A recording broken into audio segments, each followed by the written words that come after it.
Hey, what's up, everybody? Welcome back. This is Take It to the Hizzy Fantasy Football, TITTH number 92. I'm your host, Justin Bruni, and we got a full Hizzy tonight. Let's get the mics unmuted, fellas. Wave hello, but unmute the mic. Unmute the mic so everybody's muted. There we go. Say what's up, everybody. We got What's up, y'all? Leo, Nick, and Emron in the house. What's up, Paul? All right, welcome to our wild card preview. We're getting pumped up here. I got Nick, Emron, and Leo all in the house. How's everybody doing? Happy New Year's. I think, it's our first football episode of the New Year's.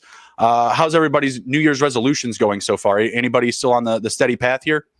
Yeah. Working on staying calm, not being frustrated with people. It's really hard in today's society, but, it's kind of it's inner peace, working on that. I feel you. Love everybody. Leo, Emron, what's up? I honestly haven't even made one yet.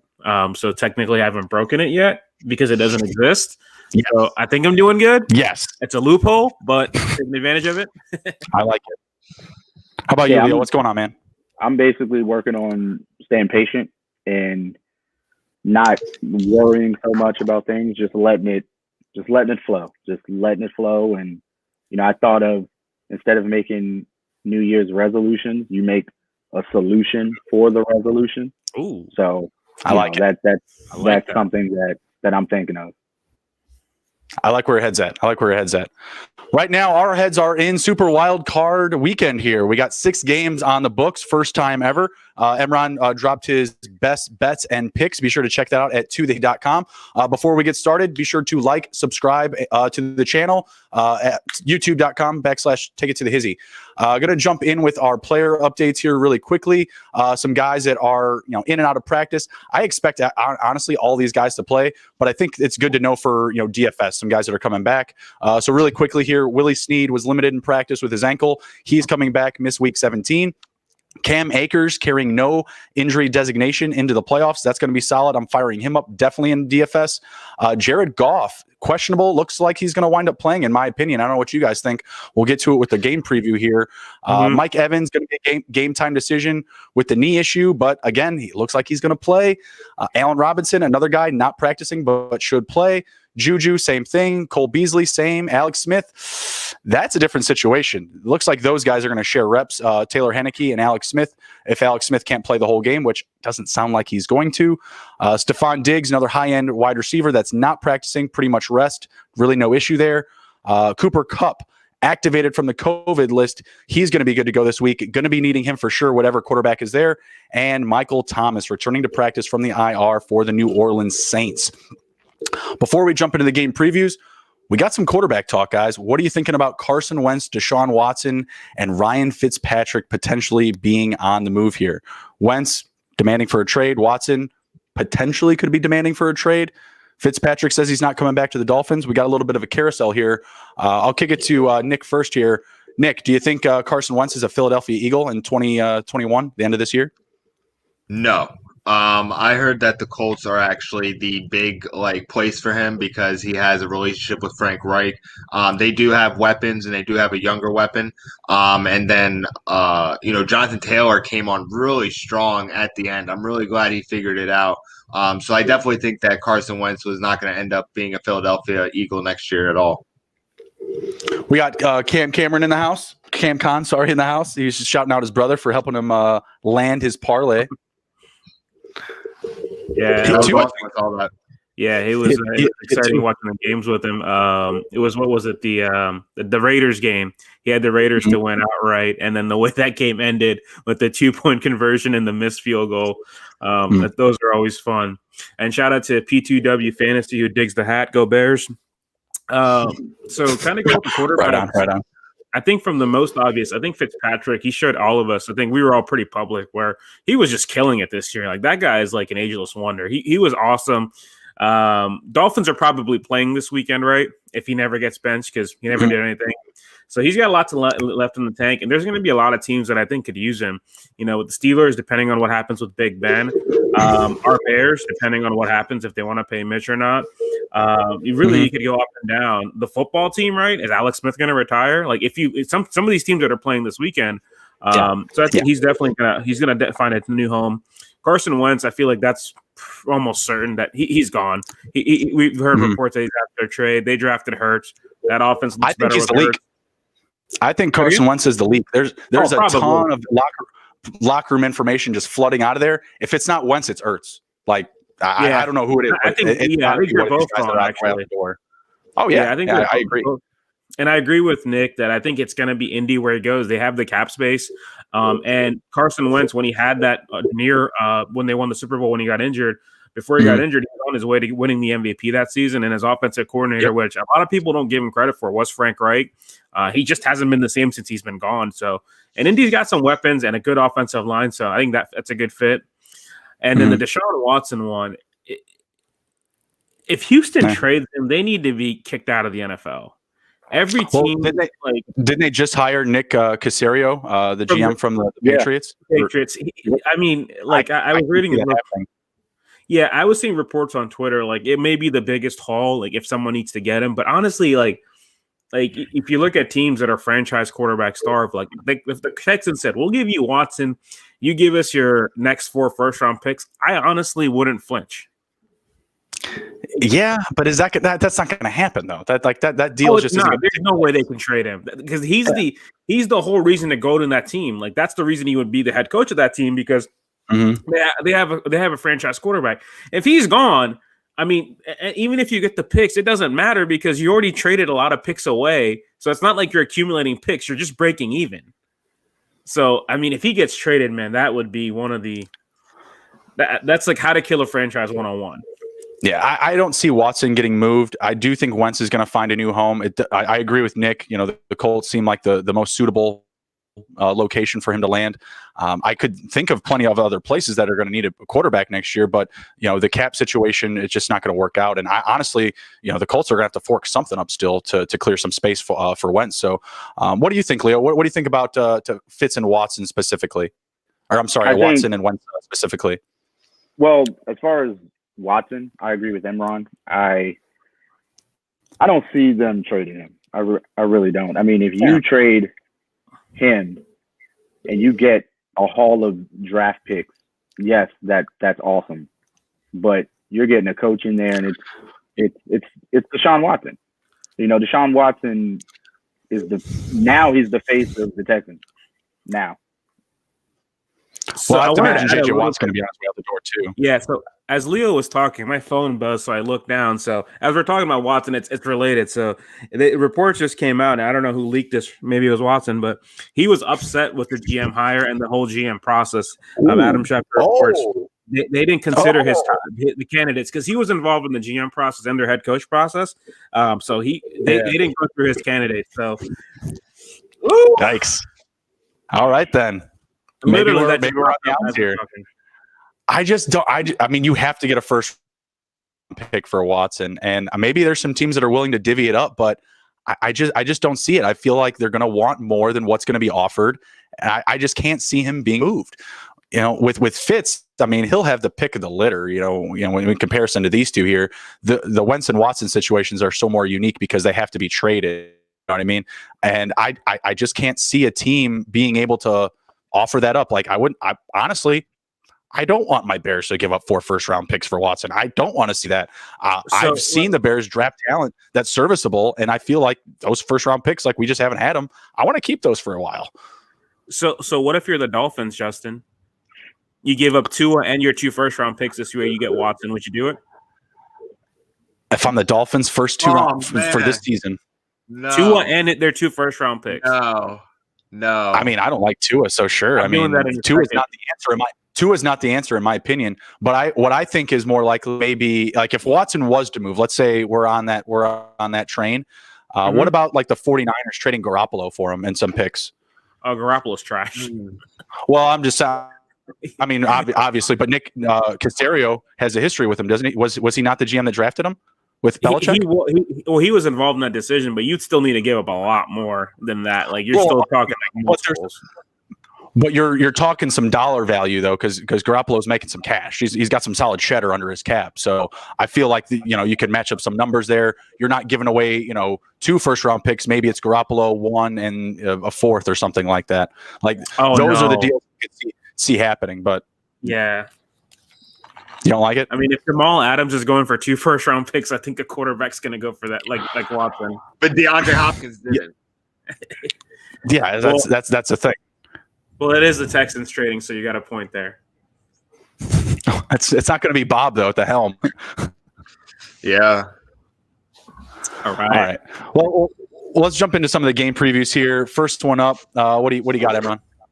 Yeah, so we'll kick off with Saturday. It's really going to be fun this weekend having the full slate of games, right? Actually, like 3 on each day. So we start off, all these honestly are really good matchups. So we're starting off with the Colts traveling to the Buffalo Bills. Bills open up as a 6-point favorite at home. We got the money line here for the Bills at -275, plus 230 for the Colts. Over under for the game, it's set at 51. So for me in this game, and my pick for this game was the Bills. I think the Bills might be the most complete team in football. I think they're going to challenge the Chiefs for the AFC crown. So my pick in this game was the Bills to cover by a touchdown. I think they can do it. I think the under is going to cash here because I don't see the Colts really lighting up the scoreboard. But I think the Bills are just playing good football. They're a Kyler Murray Hail Mary away from entering the playoffs on a 7-game win streak. So they're playing some really good football. What do you guys think? So the one thing that I see looking at OddsShark is that the Indy defense, they are 20th in passing yards, but the Buffalo offense is 3rd in passing yards. And then the Indy defense is 2nd in rushing yards, but the Buffalo offense is 20th in rushing yards. So it's kind of like strength going against weakness on that side. And I honestly don't think that there's enough firepower coming from Phillip Rivers to be able to overcome Josh Allen in the passing attack in Buffalo. Yeah, I agree. I'm gonna take the Colts to cover still. I think they can cover 6 points. I'm looking at 30-24, 28-24 type of game. And I do believe that comes at the Colts chasing those points. They're gonna score a touchdown, while being down like 14 or something like that, bringing it within, they get a 2-pointer, they wind up losing by like, 4 to 6 points, but there's just not going to be enough time because the Bills are going to run it up. Josh Allen's going to be Josh Allen. They're just going to be too much for him. I do not see the Colts answering the call to the Bills offense here. We're talking MVP candidate Josh Allen. To me, it doesn't matter who's in the lineup. I know Stephon Diggs is going to be there. I know that Cole Beasley is a little hurt, but they have Isaiah McKenzie back there. Gabriel Davis is doing his thing. They have Moss, they have Singletary, and I think they have enough playmakers on defense to just keep the Colts at bay for at least until garbage time, where they can just play a little bit more relaxed. And I don't even know if that'll necessarily come. I have another prop in this game of Josh Allen over 299.5 passing yards. Phillip Rivers under 266.5 because I do think the runners are going to be used a lot. I do think we see a lot of Nyheim Hines, and I do think we see a lot of Jonathan Taylor. You can beat up the Bills on the ground. There is some space to run there. As long as Josh Allen doesn't make any mistakes, the Buffalo defense keeps Phillip Rivers to, I would say, 1 to 2 touchdowns, and then John Allen can honestly score 2 touchdowns if they hold Phillip Rivers to 1 touchdown, and that's enough to allow for the win for the Buffalo offense to overcome. 3 touchdowns coming out of that duo of Rivers and Taylor, it definitely won't be enough to beat the Buffalo Bills.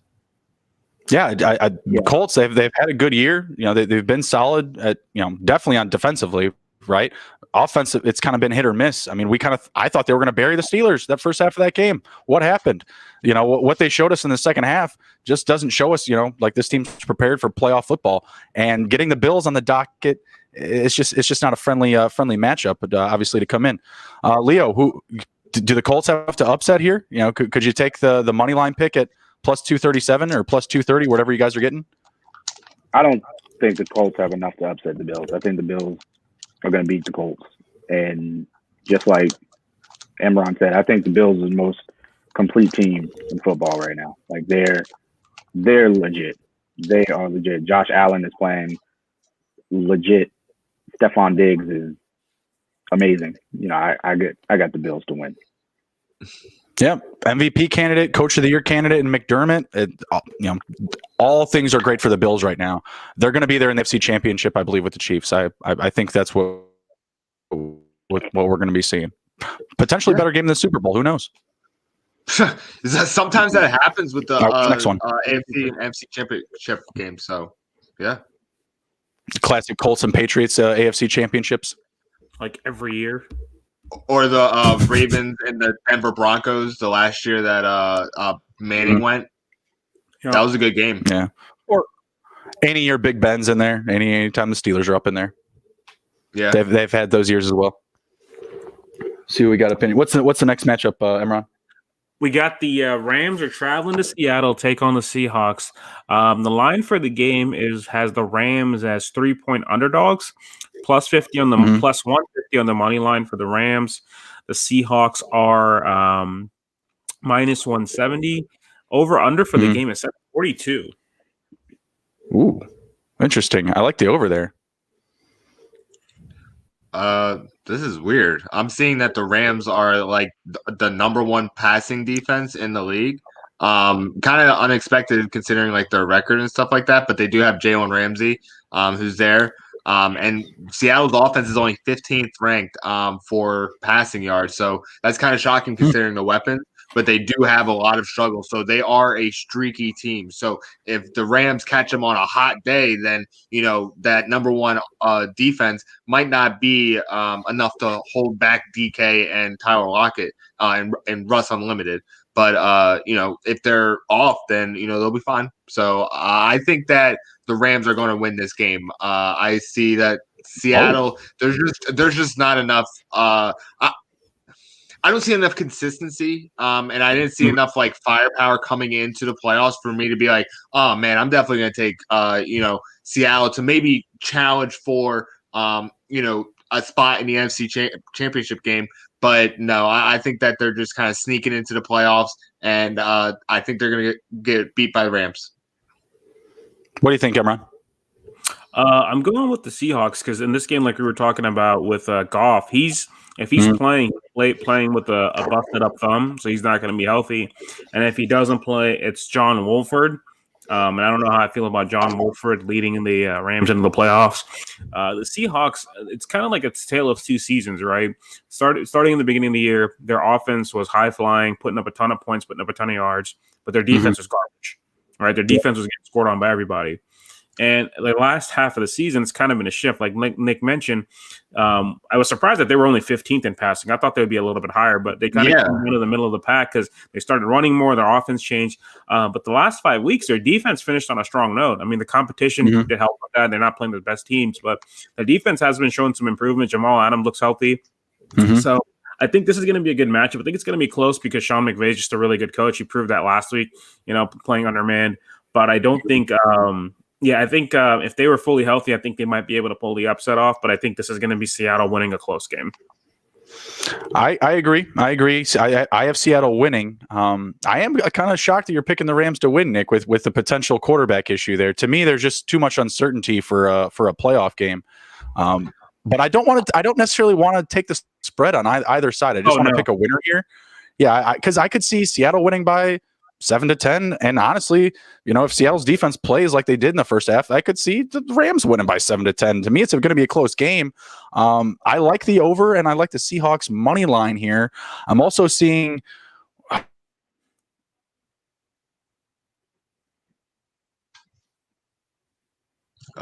Did we lose Justin? I think we did lose Justin. All right, so this is the fun of doing live shows. So while we're waiting for Justin, Leo, why don't you drop your? What do you think about this game? I think that the Rams are going to be. Going to keep looking at the camera. There you are. Hey, he's right. All right, just me then, I guess. All right, that's cool. Yeah, it was just you that was cut off. I was like, oh no. I was saying the total is too low for me in general. 42 is too low for a playoff game. 19.5 is too low for the Rams for a team total. I think 23 might be even low for the Seahawks. I just feel like, with that matchup that we saw where the Seattle won like 20-12, I just think, that was just a different scenario. I think both teams come in with, everything, left to be on the line here in a playoff game. I feel like the offenses are going to be rolling. What do you guys think? Go for it, Leo. I think that the Rams are going to beat the Seahawks because there we go. They are division rivals. They know them better than anyone else. And the defense, Jalen Ramsey is going to be the X factor. I believe that Jalen Ramsey is going to be hyped for it. And with Aaron Donald, he's going to pressure Russell Wilson. He could throw a couple picks. They could get some firepower behind him, and the Rams could take it. They could definitely take it. The Seahawks at the beginning of the season were on fire, but towards the middle and the end, they're fizzling out. I'm taking the Rams. All right, I don't hate it. I like the 2-2 split there, giving a little bit of different takes. Rams do have a solid defense. Just wanted to add on to Leo's point, like not just Ramsey and Donald.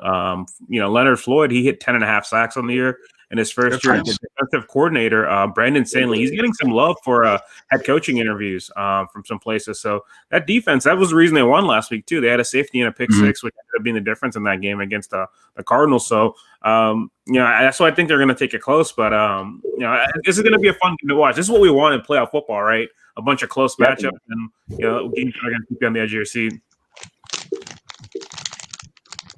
What's the next matchup? Ooh, there's a fun one. Saturday Night Football. Tampa Bay is going to visit the Washington Football Team. The second biggest spread of the weekend. Tampa Bay comes in on the road as an 8-point favorite. We got Tampa Bay minus 400 on the money line. Chiefs minus 400. And then plus 320 for the Washington Football Team. Over under is set at 44.5. I think it's only right we start off with Nick. Sorry, I was actually working on sharing the stream. So Leo, you go, and I'll go after you. No problem. What do you think, Leo? I think that I'm taking the Washington Football Team. Let's go. I'm taking the Washington Football Team with that young defense. Chase Young, he's a beast. I'm taking the Washington defense. They're not supposed to be there. They're not supposed to be there. Not wrong. And I'm taking them to beat the Buccaneers. I'm taking them to win. I'm going to take them to cover. Go ahead, Nick. All right, I'm going to say Tampa Bay definitely covers. The offense, like if the front seven really get after Alex Smith and start causing a discomfort, he could tighten up his calf again and be out by the second half, and that's when Tom really closes in. Ronald Jones has been very impressive this year, and the 1-2 punch with Leo, I think that will be a different take on what they usually face. They're very good at rushing the passer, but Tom is so quick at getting the ball out. I don't think that their pass rush will actually be a factor. Their corners are definitely not the best in the league, and I think that the receivers are going to just eat them up. So I'm going to say Tampa covers. Well, maybe the football team corners individually aren't the top talent, top tier guys, but run the numbers. I mean, they're like top 3 in the league for passing yards against, passing touchdowns against. I mean, they're a top 5 defense. Period. They're a top 5 defense in the NFL. I mean, that's what they are. I'm not saying they're going to win. But I am saying they are going to cover 8 points. I'm not worried about Alex Smith. Whether he's in or out, the offense was able to produce with Taylor Heineke.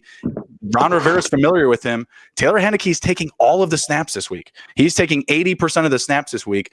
Alex Smith didn't even practice last week, and he was able to go out, do enough to get the victory, to get them in the playoffs. It's a great story. I'm not saying they're going to win. Obviously, the books aren't feeling it either. Minus 400, I'm seeing for the Bucks. I like the total too. I like the over here. What do you guys think about the number? What do you think about 44.5? Sorry. So I think this is going to be a close game. I think anytime you get a road favorite of that much, like over a touchdown, it's a little alarming. And then Bruce Arians said it best this week.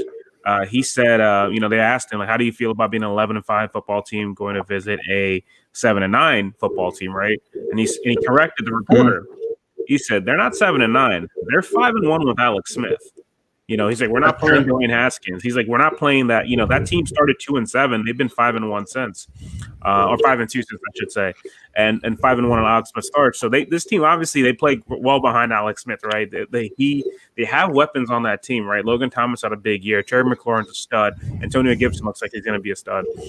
I think they'll be able to keep this game competitive, but I just don't think they have enough to beat Tom Brady. It is Tom Brady in the playoffs after all, and the Bucs. Yeah. That team is starting to look a little bit scary with all their weapons just clicking the last couple of weeks. Yep. Mm-hmm. So I think the football team, I think they're going to fight hard, but I think it's going to be the Bucs winning. And we had the over-under for this one. I said 42. Nice. Give it to me. 42? Sorry, 44. Sorry, 44 and a half. 44 and a half. I confused it with the last game. 44 and a half. Yeah. I do take the under here because I think you have two good defenses. Mm-hmm. I'll give it a weird score. I'll give you 28. 28. No, that won't work. That's not going to work. That's not good. I can't do math. Give me 24-19. Ooh, just under. A weird one. I was trying to think of a weird one. Just under. I started with 28, then I realized, I can't hit the under and have Washington cover if I do 28, so I had to come down a little bit. But I think 24-19 Tampa.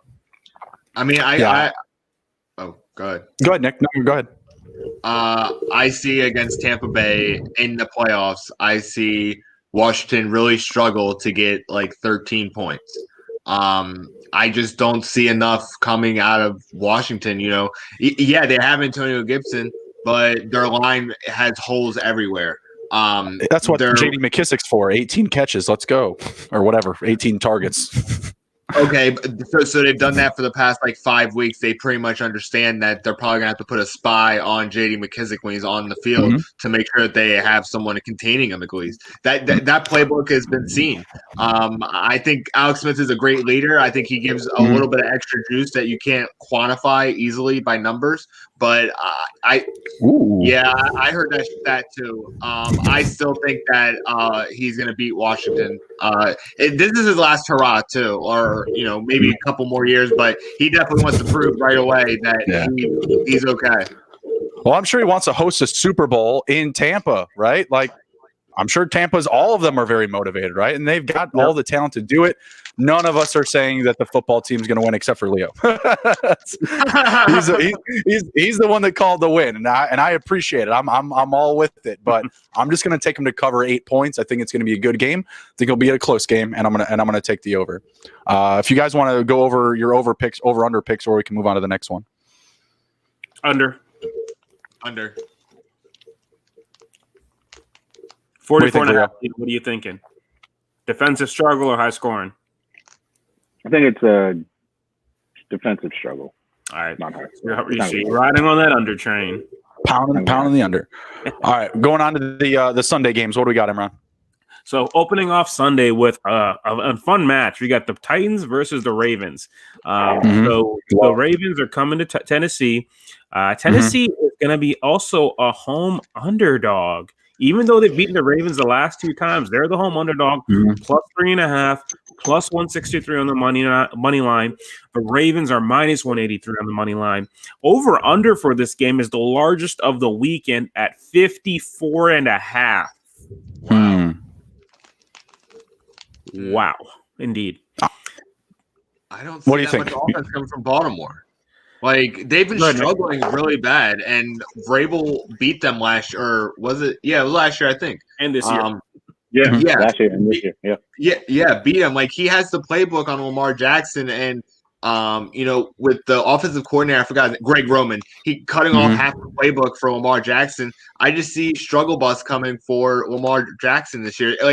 Justin explained it perfectly off air one time. He was like, it seems like SpongeBob's going through that sandstorm every time that they run a play. It's like a struggle for 3 yards. And I see that really happening because he's from that Belichick tree, but he's like one of the smarter ones, I feel, that have come off that tree. He incorporates a lot of what Bill does, but he has his own flavor, and he's beaten Lamar Jackson twice, and I think Lamar's going to be 0-3 in playoffs. Yep. So for this game, I am really puzzled at how the Titans are the underdog at home, having beaten the Ravens the On the last road. few times. I think they have the recipe, right? Ravens have a hard time, handling Derrick Henry. That Titans offense is getting much, much better. They're high flying. AJ Brown, Tannehill, and their options. So I'm taking the Titans here. Obviously to cover, and I think they're just going to win outright. And just the Ravens offense, like Nick mentioned, I have no idea. Like Bet Online has the Ravens over under for their own total points at 28.5. And Ravens do a great job of beating up on bad teams. And But they struggle against yeah, good. yeah, that's what I'm saying. Like if this was a bad team, yeah, but I just don't see them. I am going to take the under here because I don't see the Ravens putting up that many points, even though the Titans have a bad defense. But so I'm taking the under and the Titans plus 3.5 and to win outright. Yeah, I like the Titans plus 3.5. That's my favorite here. I honestly do think this game is closer than we believe. Like I understand like the Ravens should not be favored on the road, but it should just be flipped. That's just the exact way I see it. Like the Ravens should just be plus like 150. The Titans should be minus like 160, 175. But I think it's still going to be a very close game. I don't want to pick a winner. I'm going to take the Titans to cover. I think the Ravens defense can come to play up against this Titans offense if Baltimore can get a lead to start the game. If you can put the Titans behind the 8 ball in the first quarter, you can slow down the usage of Derrick Henry a little bit because they believe in Tannehill. They believe in that passing game. But the trap is that the Ravens have a good secondary. They have solid players back there that can halt Tannehill and the Titans offense. But the game flow needs to go the Ravens' way. They need to get a lead. I'm talking 7 to 10 points. If they can get into that position, score on a couple of quick drives, as the books believe, there will be plenty of scoring in this game with a 54.5 point total. They have to believe that both of these teams can come out and set the tone with the pace of play on offense. So I think if the Ravens can get up, they can put the Titans in a very rough position where Vrabel is, really having to dig into that, bag of tricks, from his time in New England, time with Bill, and he's going to have to get a little bit more creative. But I see the Titans and the Ravens really driving up the score here. I just don't like 54.5. I think like you give me 50, you give me 49, I'm hammering the over. 54.5 scares me. I'm going to take an under, a very close under on this. What do you think, Leo? I'm going to take the Titans to win this game. I think it's going to be a close game. Honestly, I think it's going to be a close game. And I think that the Titans run game, they're going to pound the Ravens defense. And I think that the Ravens defense cannot stop Derrick Henry. And then you have Brown as a wide receiver. You have Tannehill getting hot. Tannehill can run. I think that the Titans are going to beat the Ravens. The Ravens are going to be the Ravens and Lamar Jackson will be 0-3 in the playoffs. Yeah, since it's bringing Lamar in. Go ahead, Nick. Yeah. One interesting fact that I saw, it was the first time in 52 years that the road teams actually had more wins than the home teams overall in the regular season. First time in 52 years. That's crazy. That's funny. Makes sense with some of these mismatches here. Yeah, and like I remember saying like throughout the season, like everyone would be like, oh well, who's at home, who's on road. I'm like, man, I don't think it's really gonna matter this year, and it ended up like not really mattering. Like it was like a 50-50 split. Like it was one game over, but it was the first time in 52 years that the away teams won more games than the home team. That's pretty wild. Yeah. You guys got anything to add on to that game? Emron, you got anything to add on for the Ravens and Titans? No, my betting plays were the Titans plus 3.5 and the under in this game. I think it's going to be a good matchup, but I'm going with the Titans on this one. Yeah, if the Titans lose, it can't be by much, man. Like 1 to 2 points. I can't believe that their offense is just going to completely go away any point in this game. I feel like the Ravens can slow them down at some point, but I think the Titans will probably wind up taking the win, which sucks because I want to see Lamar versus Patty Mahomes in the next round. That's what I want to see. Yeah, and then I see our buddy, our resident Ravens fan, Eric Anestra. I think Tennessee did they change their protocol? They were having fans in the stands earlier. Did they go back recently? I honestly don't know. Do you, Leo, Nick? You guys know? I have no clue. I'll take a look at that. It's Tennessee. You never quite know. Yeah, you never know. But I think that'll be another fun matchup between those two teams. Yeah, absolutely. Like I said, if I'm watching the game, I want the Ravens to win because I want to see Ravens versus the Chiefs. I want to see Lamar versus Patty Mahomes. That's what I want to see. So, but Titans probably going to take it home. Easy money, I think, is that plus 3.5. Yep. What's the next game? Oh, I know what the next game is. You know what it is. You know. What You already know. All right. You go ahead, Ron. You go ahead. I'm just gonna. My luscious locks. The biggest spread of the weekend is the Bears going into the New Orleans to play the Saints. The Bears are 10-point. Actually, I think it went up. They're now 10.5 points. Let's go. Underdogs. That line is moving higher because I think everybody's slamming the Saints. Just put this down. So the Bears backed their way in, right? They had a nice game going against the Packers, and they just fell apart in the fourth quarter. Saints got in. They brought the Panthers. These two teams played in October. Bears took the Saints to overtime, dropped 2 potential pick sixes on back-to-back plays, and lost. They don't have Foles this time. They have Trubisky, but the Saints are going to have Michael Thomas and Kamara. Obviously, I'm not going to pick against the Bears to lose. I'm not going to actively root for them to lose. You should. You should. Emotional hedge. It worked. It worked in the Texans game. Actually, that was the one game this year I picked them to lose in our articles, and it worked. That's why I wrote that this week. The one where Mitch wanted to play for a contract.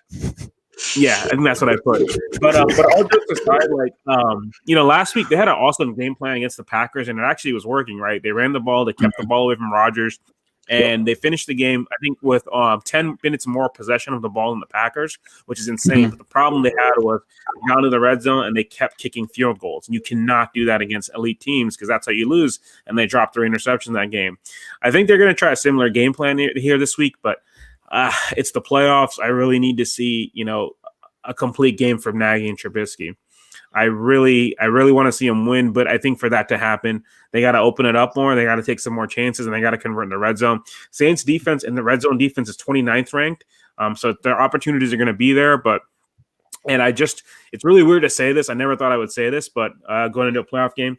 But I'm more concerned about their defense. They just have not been playing good. Every week they have great quotes on how people doubt them. The reason people doubt them is they've been playing like garbage for the last 6 weeks. So I hope they get pissed and do something this week. But I'm really concerned about their defense just doing anything. They're just not making those big plays even when they're getting gifted to them. So plus 10, I think, is my play in this game. The last 2 Saints road games they've actually lost at home. They're 0-2 in their last home playoff games. So I think 10 points is just way too much. But I think the Bears are going to have to surprise a lot of people to win. What do you think, Nick? I think Mitch has played for his contract. I think his little fairy dust that occurred in the late part of the season has evaporated. I think the Saints are going to come to play. They know Drew Brees is on his last leg. He's like that keg at the party that you enjoyed for the entire party, but it's got to go sometime soon. This is the last stairs. This is the last call. This is the last call, and the Bears just don't have enough firepower on offense. And I remember watching the Saints play the Bears before. And the defense. Wait, was it when the Saints played them when Nick Foles came in with the visor? That was the Falcons. That was Falcons game. Foles played the whole game against the Saints, and he wasn't great. He went through 2 passing touchdowns, 1 interception. Yeah. But the team in general was able to get it done, and the defense will be a little bit healthier. So go ahead. Yeah, but I remember watching and being like, man, like Jared Cook is just cooking them up the seams. And I was like, this is not the defense that me and Justin were watching at the beginning of the season, being like, man, this is like really elite. Like if Foles or Mitch were on, they would have been like undefeated basically. Now that defense has kind of regressed back to the mean. And I think that this offense for the Saints is just like Alvin Kamara can score 6 touchdowns. Like, it's against the Vikings. It's against the Vikings, but he can fire off stats like that. And I think that the receivers are going to come to play. Emmanuel Sanders, he got a nice little contract. We were talking about how everybody's making money at the end of the season. Emmanuel got his $500,000 incentive for his catch. So I think the Saints are coming into play, and I think they're going to win. I'm not going to take them to cover though. Not taking them to cover, just taking them to win. Yeah, so I'm going to take the Bears to cover 10.5. I'm with Emron there. That seems just like easy money for me in a playoff game. Like I feel like they can still land that even if they're losing by 14, 17, they can get that just on the last drive, minute left in the game. They tried an onside kick, and it's, if they don't get it, the game's over. It doesn't matter, right? The Saints, they're heavily favored here, minus 500 on the money line. They're getting their weapons back. They're getting Michael Thomas back. Alvin Kamara, though, he's not practicing with the team all week. He's doing, telecommuting practice. He's using transceivers. I don't know if he's using like VR technology, what the hell he's doing, but he's going to be at home. He's going to clear protocol, so he's going to be there. But I feel like the Bears can catch him in the right spot. I'm not gonna put any money down for the Bears to win money line. I am. You got to do one. I'm not going to do it. I'm going to be banging the drum, wearing the jersey, screaming up and down all levels of my house all Sunday. But at the same time, like they are in a spot to surprise them. We've seen the matchup. We've seen the Bears slow down that offense with Drew Brees there. It's not like it was like a Taysom Hill fill-in or anything like that. I believe Michael Thomas was hurt, but they had Alvin Kamara fully healthy in that last matchup. So Kamara is going to be there. To me, the biggest factor is Michael Thomas. Like if Michael Thomas gives them elite Michael Thomas performance, like, yeah, they're going to win it outright, no problem.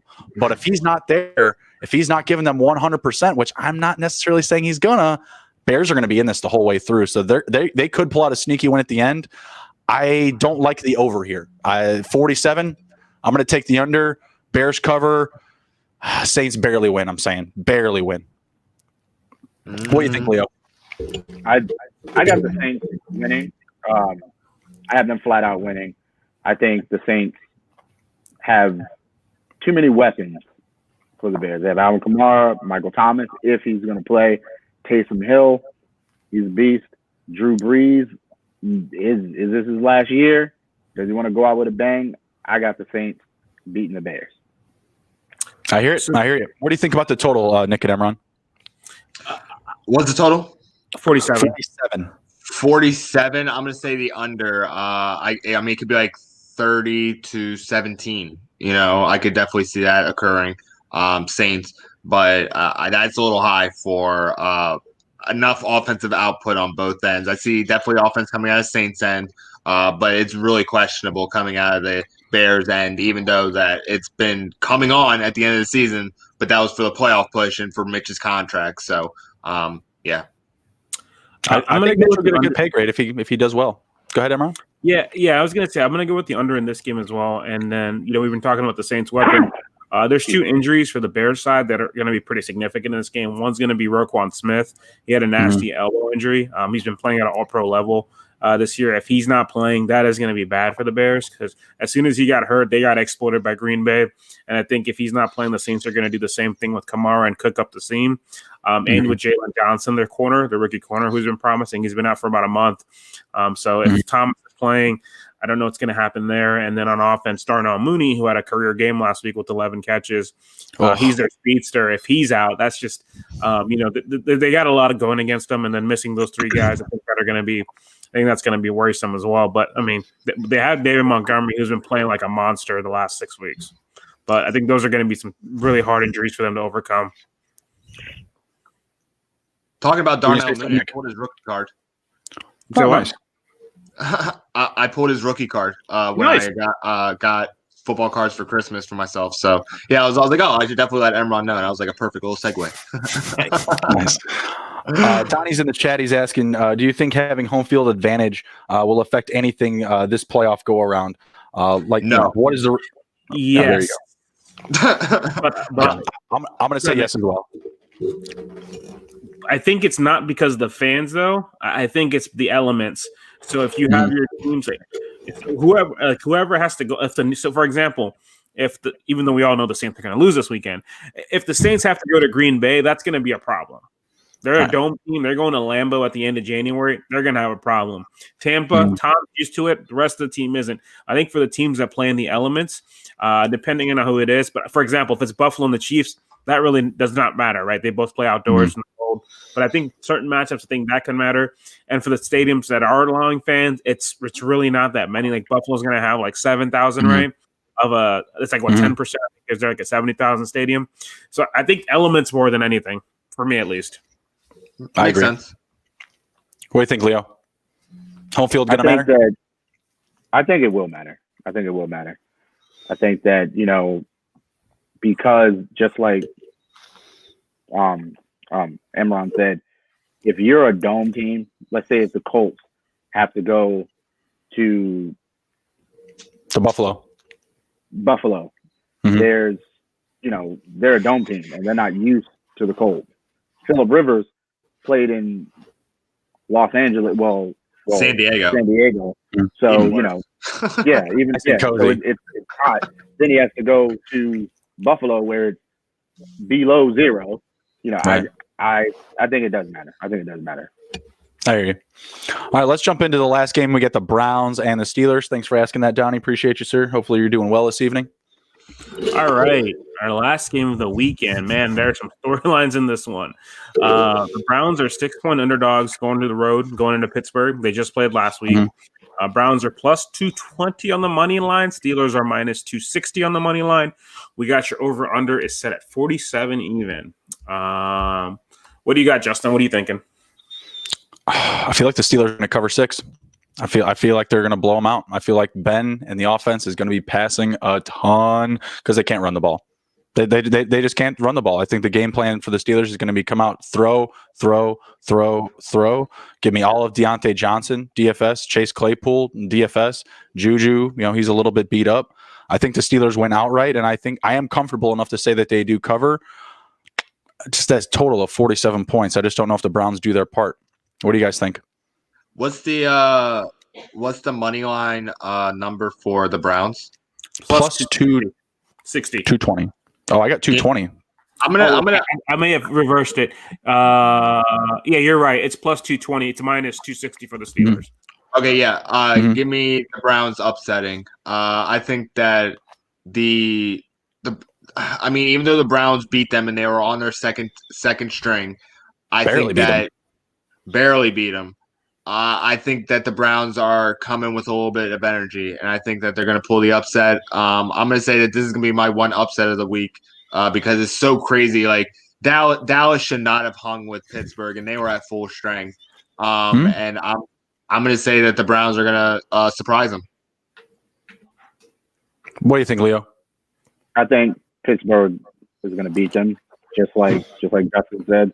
They're going to pass. I think that Pittsburgh, they came out hot at the beginning of the season, but a lot of things happened to Pittsburgh that's totally out of their control, and they were fizzled out a little bit. Now they're back on. I believe that Pittsburgh is going to beat Cleveland. Yep. So I guess I'll wrap up for this game. Bring it back, Cameron. What do you think? Yeah, I think it's going to be Steelers as well. Unfortunately for the Browns, they can't catch a break the last couple of weeks with COVID. They had the receivers out a couple of weeks ago. This week, they won't have their head coach. They won't have Kevin Stefanski.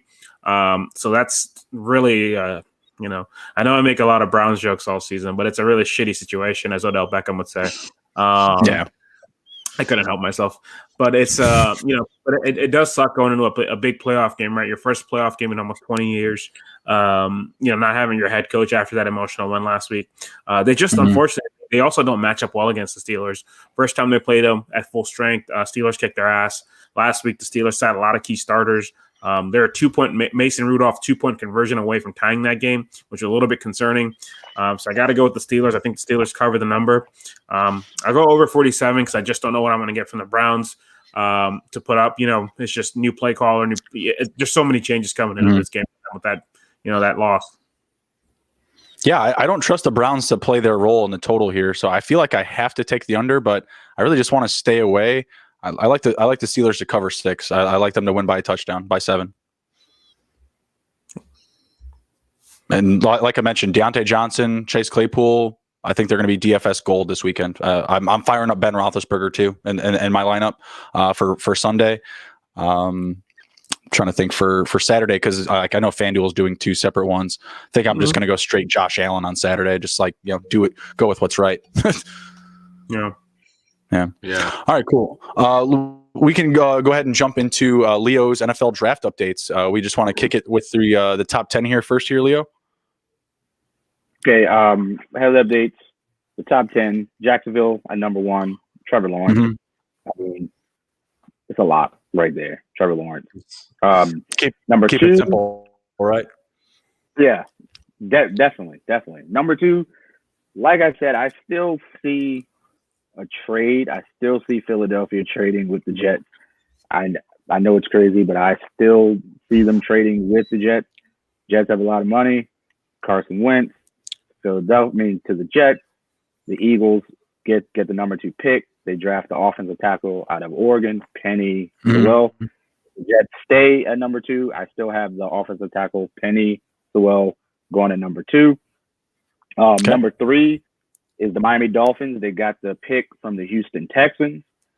So I have the Miami Dolphins grabbing Jamar Chase, the wide receiver from LSU. I still think Jamar Chase is the best wide receiver in the draft right now. I know that, Devontae Smith, he won the Heisman Trophy. I still have Jamar Chase as the best wide receiver in the draft. I guess we'll kind of halt it there because I'll open up to Nick and Emron. Do you guys agree with that? With like the Jamar Chase and the Devontae Smith comparison there? Would you take Smith at 3 or Jamar Chase at 3 if you're looking at that spot? Have you seen that picture of Devonta Smith standing at the national championship game and people roasting him, looking like a generic Madden player? The Heisman is so different than what is actually looked for in the draft. You think about all the quarterbacks that have been drafted or have won the Heisman and have gone in like the 7th round. Like some of them hadn't even been drafted. I mean, there are like cases like, Matt Leinart, Carson Palmer and stuff like that. And in recent years, but Johnny Manziel won it as a sophomore and then went 22nd. And he was falling pretty quickly. I just don't. I see Jamar Chase passing the eye test at the combine. Devonta Smith, he won the Heisman. That's cool. But when he gets in front of all the other wide receivers, which one do you want to catch the ball from your quarterback? And Jamar Chase, he showed with Joe Burrow, and he showed this year that he is still elite. So I'm still going to say Jamar Chase, just because I think he's what Miami actually needs. Devonta Smith is more of like Hakeem Grant than anything else. What do you think, Emron?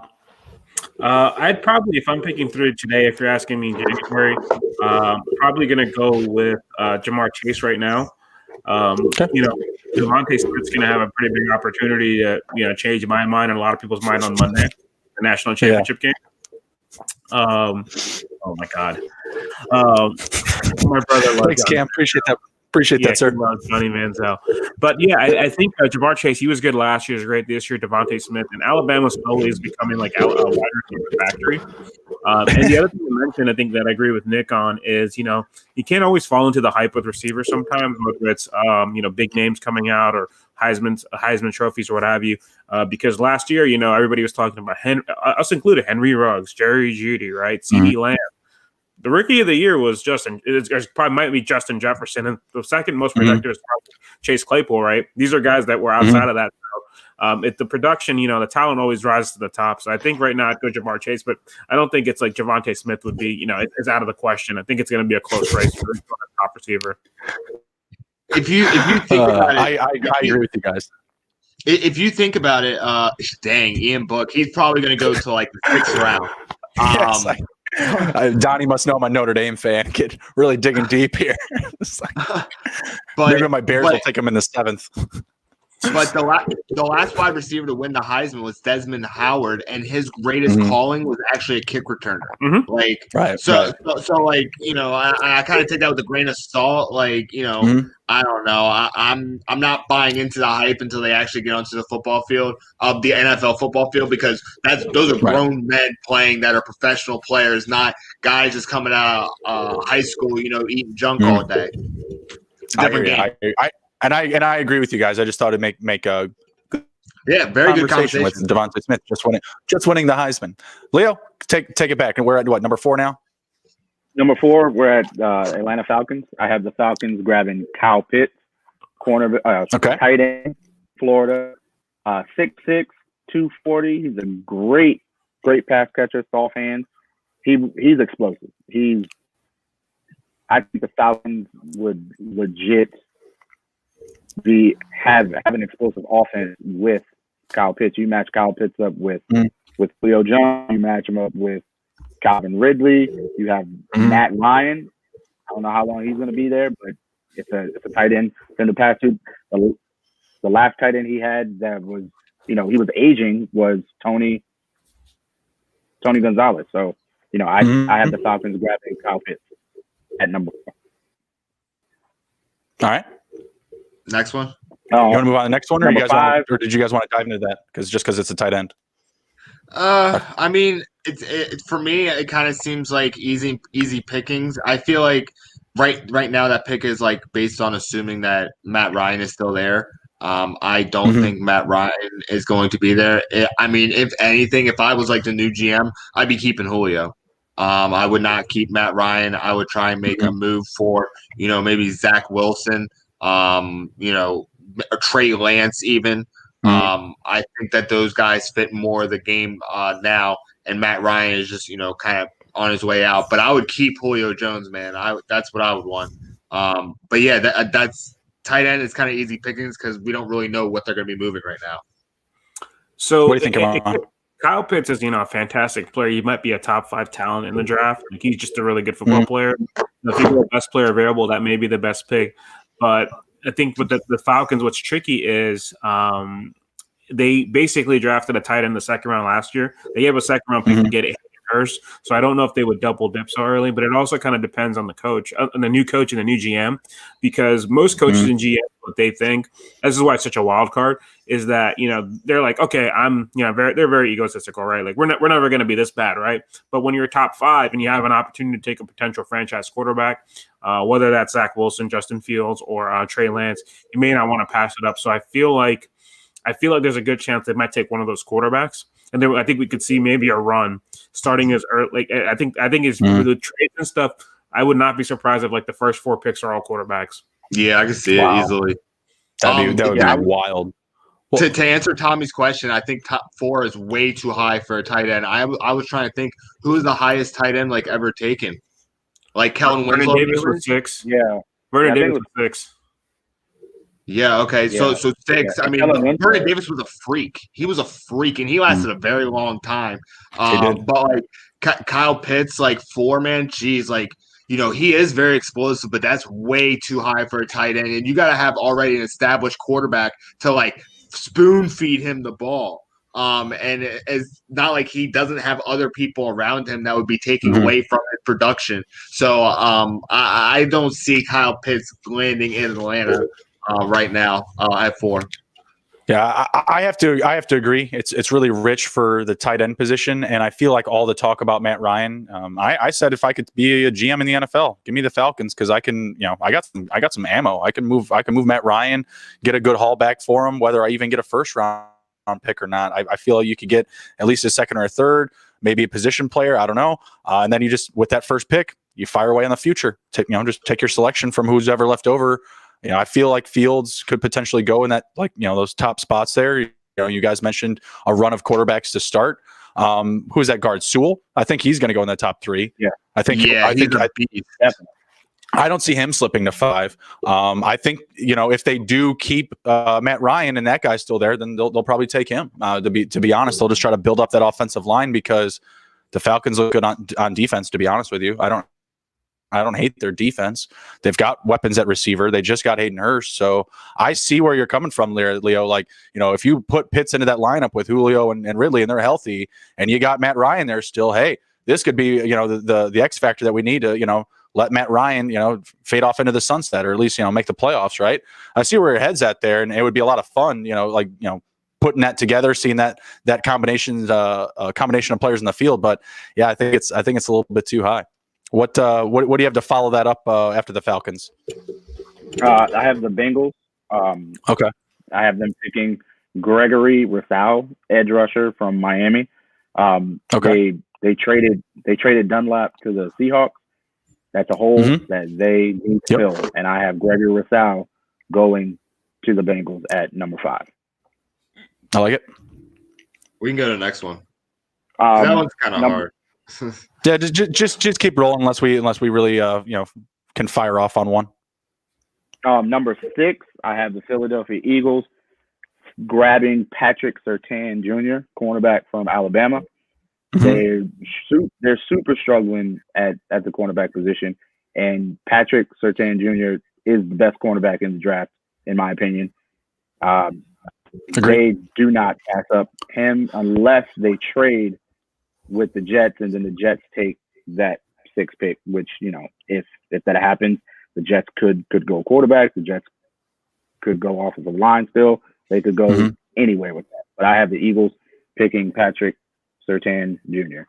At number 7, I have the Detroit Lions grabbing Devontae Smith at wide receiver Alabama. I know they have Galladay and they have Jones. Marvin Jones, but he's peace out. Marvin Jones ain't coming back. They're both free agents. Mm-hmm. Yeah, so I think that the Lions will pick a wide receiver, and that will be Devontae Smith. Number 8, the Panthers. I have them grabbing Justin Fields, quarterback Ohio State. Teddy Bridgewater. Is Teddy going to stay healthy? Who knows? Justin Fields, grab him. They need him. I don't know if he can slip that far, though. You really think Fields slips all the way to that spot? I do. I think that Fields slips that far in the draft. I really do. Nick, Emron, what do you guys think? Think he can last that long? For me, is why are you replacing Teddy 1 year in? Like, you really didn't have a complete season of Christian McCaffrey. If you had him and Mike Davis as a 1-2 punch with the wide receivers that were developing, I think that the Carolina Panthers could do something. They need to build up their defense, I feel like. I think 1 more year of Teddy would be pretty good. And I think that would give him a real look at what he could do for their offense. Giving up on him after 1 year, why don't you just not sign him at this point? Because everyone else has been giving up on him. You got a new coach. Give 2 years or give 3 years. Don't just give up on him 1 year because shit went AWire during a COVID year. I don't know. It's kind of weird. I don't see Carolina taking a quarterback. So what do you think, I think Carolina will take a quarterback. I don't think it's because they don't believe in Teddy. It's just Teddy is what he is. He's a good quarterback. He's not a superstar. I don't think he's a generational talent or a next level. So I think if they're picking, I just don't know if Fields is going to make it this far or Wilson. I feel like Lawrence, Wilson, and Fields. It's just because right now it's early, but I think there's going to be some trades that happen with teams trading up because every quarterbacks always get reached on. So I feel like we might even have 3 QBs in the top 5. So I feel like Carolina, and also with Carolina, the record may not show it, but they were a really scrappy team all year long. They really didn't get blown out. They fought hard. They have a lot of young weapons. And I think what they could do, depending on how the draft shakes out, if they can get a quarterback that can, sit behind Teddy, I don't think he'd necessarily start right away. He may sit for a year or two just to learn about Teddy, who I think would be a good mentor. But I just don't know if one of these guys, it might last that long because I feel like there's going to be a run. Yeah, so we actually saw the Panthers came out and said, hey, you know what? We might actually be interested in Haskins. They're not ready to commit to Teddy Bridgewater to the next 5 years, right? And I feel like, and maybe if Fields does last, yeah, right, I could see him going there because it's a situation where Fields doesn't have to come in and start. Just wait for Teddy Bridgewater to get hurt. Handful of games. I'm sure it'll happen. Give him 4 or 5 games. He's going to get banged up. I love Teddy Bridgewater this year. He was great. I wanted him to go to a lot of different teams. I'm glad he didn't go to the Chargers like I wanted him to because Herbert was able to take off. But we saw some really bright spots from him this year with the Panthers. But I agree with Emron. He is not a generational quarterback. He's not the guy of the future. And I feel like what if Trey Lance is there? What if there is a run on quarterbacks and Trey Lance is sitting there? I feel like he'd be a good fit for the Panthers, And that's just a guy that go in and just back up Teddy, wait for Teddy to get hurt. And you can answer the call at that time. You don't have to force them in. I don't think any of those guys want to be necessarily just throttled into the position and asked to do everything day one. That's not great. It worked out for Herbert. It took 2 weeks, but you eased him in a little bit. Look at his year. They had to put a hit on poor Tyrod. That was me. That was me. I did that. Me and the doc, we got together on it. But I feel like if Fields sits there, I'm with it. I feel like he would get selected. I just don't know if he lasts that long. I feel like he could potentially still go in the top 5. And this is another guy we were just talking about, Devontae Smith, right? He's got a big audition on Sunday. If he goes out and he knocks off Alabama and he has a game, I personally don't think there's anything he can do to get in front of Trevor Lawrence. I don't think it's going to happen, but I think he can make that conversation really tough for the Jets at too. Like maybe this isn't so bad. Leo, if Fields was gone, what other quarterback could you see going there? Who would be your preference? Would it be like a Lance, Wilson? I think it would be Trey Lance. Lance would be my preference for Carolina. He kind of fits that Bridgewater mold, right? Like, am I the only one that's seeing that? Almost kind of Cam Newton-esque, you know? I was going to say he's very mobile. Yeah, he's kind of like Cam Vanilla, you know? At least coming into the league. Not Cam anymore. Yeah, exactly. All right, cool. What's the next pickup, Leo? The Denver Broncos at number 9. I have them taking Kwity Paye, defensive line, Michigan. Okay. The Broncos need a big boy up front. They have Bradley Chubb. They have Von Miller. They need a big boy up front to pressure Justin Herbert, Patrick Mahomes, the best way they can pressure him. They need someone on that line up front, and I believe that the defensive lineman from Michigan is their pick. I love it because you can't take any more receivers. You can't take any more running backs. You already got a fucking quarterback. Like you have weapons everywhere. The Broncos. What the hell? They did. Yeah. They did. I don't get it. Like they have weapons everywhere. I fully agree with that pick because they do need a push from that defensive line. I love it. Damn Broncos. At number 10, I have the Dallas Cowboys grabbing Shaun Wade, cornerback from Ohio State. Okay. The Dallas Cowboys. You know why? The Dallas Cowboys need a cornerback. That's it. Period. They need a quarterback. I mean, a cornerback. They need a cornerback. They need a cornerback. They need a cornerback. And Shaun Wade from Ohio State is their pick. I don't think you're going to hear any disagreements. Maybe a safety if there was one, but I don't see a safety being this high up to play. But yeah, they definitely need some secondary help for sure. What's next one? I think that was a home run. Number 11, the New York Giants. I also have them taking a cornerback, Caleb Farley, cornerback, Virginia Tech. He's really good. He's a beast. He's really good. I see the Giants grabbing the cornerback. At number 12, I have the San Francisco 49ers grabbing Trey Lance, quarterback, North Dakota State. Jimmy G, will he stay? Will he go? Will he be healthy? Who knows? Trey Lance is their guy at quarterback. Number 13, I have the Los Angeles Chargers grabbing Micah Parsons. Micah Parsons from Penn State. He's actually my top linebacker in the draft right now. I believe that the Chargers will not pass up on Parsons. If Parsons is still there, I have Parsons going right to Los Angeles for the Chargers. And I think he's going to be a guy, Leo, you might agree with this. I think he's another guy that I think is a top 5 talent. I think just due to quarterbacks getting a run on him, he's just going to fall in the draft and somebody's going to get a steal. What a linebacking core, because they drafted Kenneth Murray last year, and he was a tackling machine at Oklahoma and continued the same way. So they're going to have him, Kenneth Murray, Parsons, and then Denzel Perryman's still there, still running around there. So they're going to be pretty stout right there. And if Derwin James comes back, man, I was so up front. I was so high on the Chargers defense this year, like coming in, and then Derwin got hurt, and then it just started falling apart. But I saw that individual production was there for them, for the players. It just didn't come together as actually, they did. They had like the number 1 offense and the number 1 defense, but the special teams completely let them down. So I don't know. Maybe they need to draft a kicker or a punter or something. I don't know. I don't know about that spot, but they fired Lynn. Lynn was running special teams, so and whatever else he could figure out, he could control. So they got rid of him. I think that's the best start, especially if they go out and get one of these offensive oriented guys, for a head coach, I'm right there with you. And I love it really because they need someone else other than Derwin James as a run stopper. Like Murray was a great addition, but they need another guy there. Like Bosa was there, but he was hurt. He was kind of in and out of the lineup this year. I think that would really throttle the defense, and they're just set on offense. They don't need any help, at least at that spot. Yeah. All right, at number 14, I have the Minnesota Vikings grabbing Joseph Osai, edge rusher, Texas.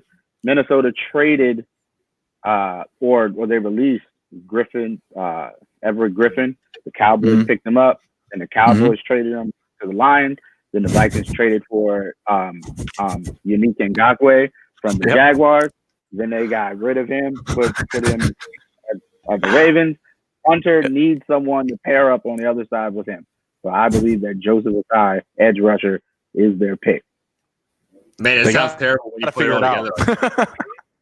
Yep. Sounds like the Vikings. It's awful. Next one. What's the next one, Leo? At number 15, I believe that the New England Patriots will pull the trigger and draft Zach Wilson, quarterback, BYU. I believe that either they're going to pull the trigger and draft a quarterback at 15 or do something that the Patriots never do, trade to get a quarterback. But one of these quarterbacks will fall to the Patriots, either Zach Wilson, Trey Lance, maybe Justin Fields, maybe Mac Jones from Alabama. Who knows? But I believe that the Patriots will draft a quarterback, and that quarterback will be Zach Wilson. If Zach Wilson is gone, do they take Mac Jones at 15? I don't see – the thing is, I see Mac Jones as a second-round pick. I agree. Not a lot of Alabama quarterbacks go first round. I see Mac Jones at second. I believe that I believe he will still be there in the second round. Now, they probably would have to trade up in the second round to grab him, but I believe he'll be there in the second round, and they could get lucky and not draft a quarterback the first round and wait until the second round and draft him. So then I'll ask you this: let's say all those top guys are gone. They can't get Wilson. They can't even get Lance. They've been drafted. Non-quarterback position. Who could the Patriots take at 15? I think that they could take an offensive tackle to help out the line. I believe that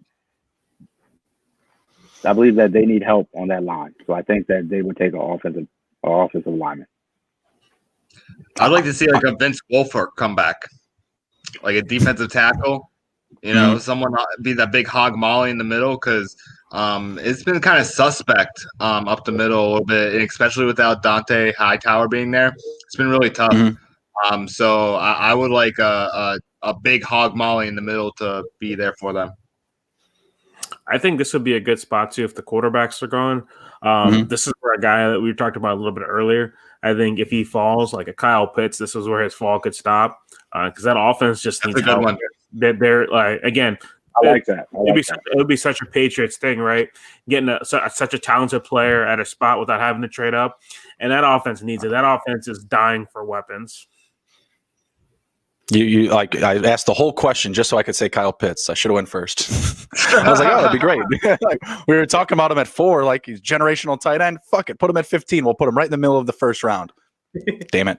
Yeah, I think that would work. I like the idea of going on offensive line or defensive line, really any of those spots. Like if there was an edge rusher that was available there too, like Chase Winovich led the team in sacks with I think like 4.5. It's not very good. They're missing a dog down there as well. So and I like Chase Winovich, right? But just not that guy. He's not going to be JJ Watt overnight. Might need a couple more years. So I would like an edge rusher. I'd like an offensive line player. But Kyle Pitts, that'd be the super non-Belichick sexy pick to make. That would be the thing to do if those quarterbacks aren't gone. But if one of those quarterbacks is there, I like them to take someone that they could see, being there for 5 years at least, right? Someone that they could ride with, not Cam Newton, not Jared Stidham. They need somebody else. All right, at number 16, I have the Arizona Cardinals taking Tyson Campbell, cornerback, Georgia. Patrick Peterson's a pending free agent. Are they going to trade Patrick Peterson? He's getting old. I believe that Arizona needs a cornerback. And with Sean Wade gone, Patrick Surtain Jr. gone, Caleb Farley gone, Tyson Campbell is the next pick for them. They need a cornerback to match up with DK Metcalf in Seattle and Cooper Kupp in LA. So I believe that Tyson Campbell will be the Arizona Cardinals pick. I like it. At 17, I have the Las Vegas Raiders taking our offensive lineman out of USC, Alja Vera Tucker. They need to keep, if Derek Carr says, they need to keep him upright. I have the Raiders grabbing an offensive lineman, USC. I like it. Yeah. At number, sorry. No, I was just saying Jacobs is going to need some more protection too from himself. I don't know if you guys saw that mugshot of that dude. Man, I don't even know how that guy's going to run downhill ever again. Yeah, I was not happy. I was not happy. I was banging that drum all summer, all preseason. Give me Josh Jacobs. Let's go. Let's eat. No, let's get fucked up and drive into a wall 160 miles per hour. Let's do that. His forehead is like cracked wide open. Like, bro, get a new steering wheel or get a McLaren steering wheel or something. Jesus Christ. Or Uber. That works too. Jesus, man. It's driving me nuts. It's the biggest come on, man moment I've seen in the past month. Yep. Bonehead shit. So, yeah. And the other thing is Trent Brown. They just never got what they wanted out of him. I saw a clip the other day. It was like, we wanted him to be the LeBron James at right guard, this, that, and the other. Nah, he's been trash for them. I mean, he's just not a guy that has shown up. And I think it's just like an attitude thing. Like, he was just getting like healthy scratched out of games. I didn't understand what was going on. And then he had the COVID thing.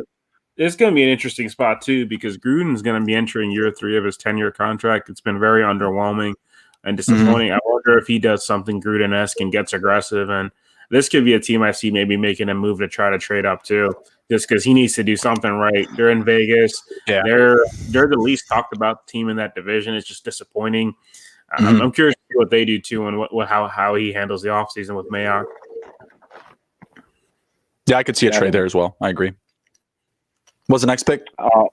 At number 18, Miami Dolphins get on their pick.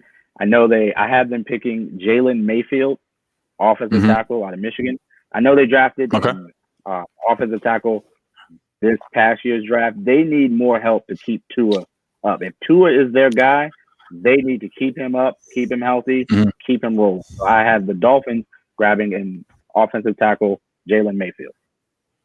Solid pick. I like that. You get the receiver, in the top 10. You get the lineman in the next 10. I like it. And the defense is already good to go.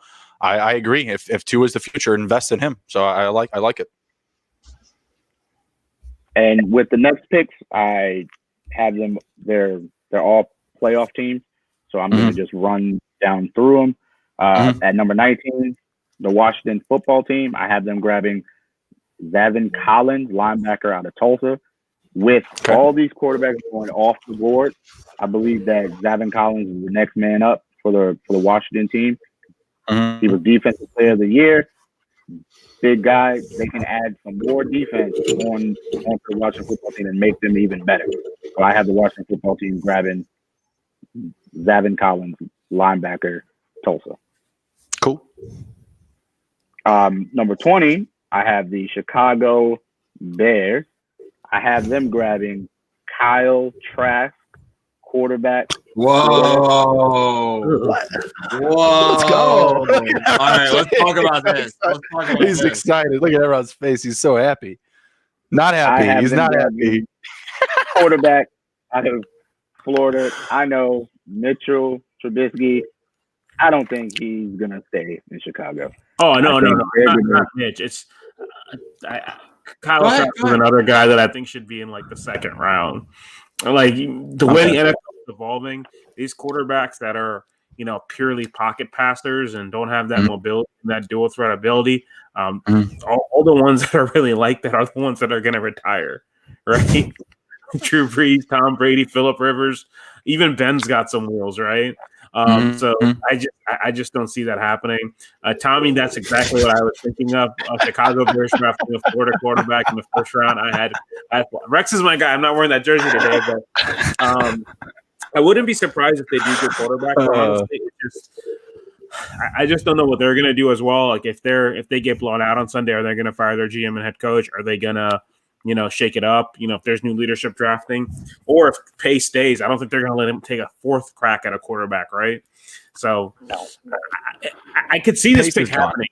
That's what I'm really worried about. I could see it happening, and I just again, I wasn't on the Justin Herbert train last year, and I was very wrong. So maybe this year's Justin Herbert. Let me be wrong again. We'll see about the combine. We'll wait for that. I don't know if I necessarily want Trask at that spot.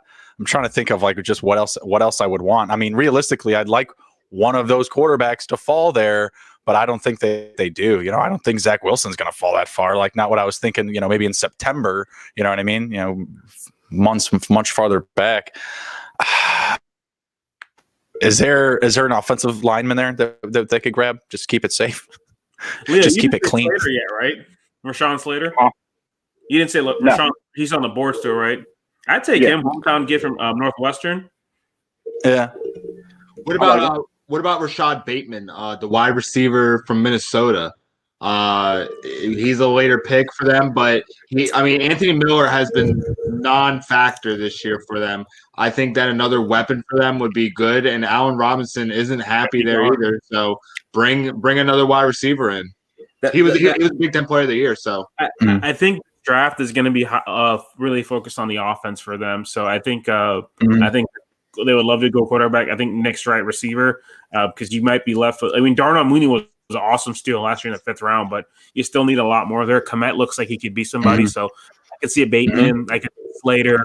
I agree. I think those 4 quarterbacks, Fields, Lawrence, Wilson, and Lance, I think they're going to be going in top 10. I just think teams are going to get aggressive. Yeah. And I just really hope I'm good with it either way. Taking it, yeah.